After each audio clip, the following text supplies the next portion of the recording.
చేస్తావు, నేను నిన్ను చేస్తాను, ఏదో ఒకటి తేల్చేసుకుందాం. చెయ్యలేదు. నలుగురు తీవ్రవాదులు పంపించడం, 40 మందిని కాల్చడం, జనాలు చంపడం, జనాల శవాల మీద నుంచి రాజకీయం చేసుకోవడం తప్పించి వాళ్ళు ఏం బీకి చేస్తారని చెప్పి. బేసిక్గా సమస్య ఏంటంటే అసమర్థుల ఆకలి కేకలు ఇవన్నీ. వాళ్ళ ప్రతి మాట కూడా ఏంటంటే ఫస్ట్ గవర్నమెంట్ చేతిలో సైన్యం ఉండదు, సైన్యం చేతిలో గవర్నమెంట్ ఉంటుంది.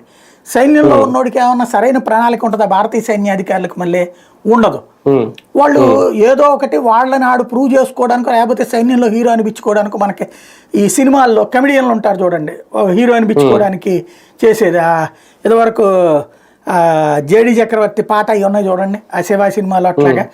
అట్లాంటి ఒక హీరో అనిపించుకోవడం కోసం డ్రమటైజ్ చేసుకునేటటువంటి సైన్యాధికారులు. ఒక ప్రణాళిక చేయాలంటే ఎట్టుండాలా? బోర్డర్ దాటకుండా ఇక్కడే విమానం పెట్టి ఆ లోపల పేల్చి వచ్చారంటే ఏమనాలా మన వాళ్ళని? అంత ప్లానింగ్ వాళ్ళ దగ్గర ఏమైనా ఉందా? ఇవాళకి నైట్ విజన్ కెమెరాలు, ఏ డిఫెన్స్ సిస్టమ్ లేదు.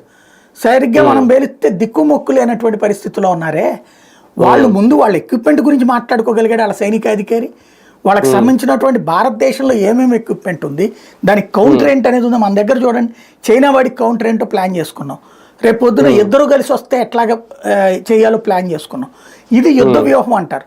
యుద్ధ వ్యూహం ఏంటో తెలియకుండా యుద్ధం వైపుకి తీసుకుపోతారు ఆ దేశ సైనికాధికారులు. తీసుకెళ్ళిన తర్వాత భారత చాచి 4 చెంపదెబ్బలు కొడుతుంది. కొట్టగానే గిలగిల్లాడిపోయి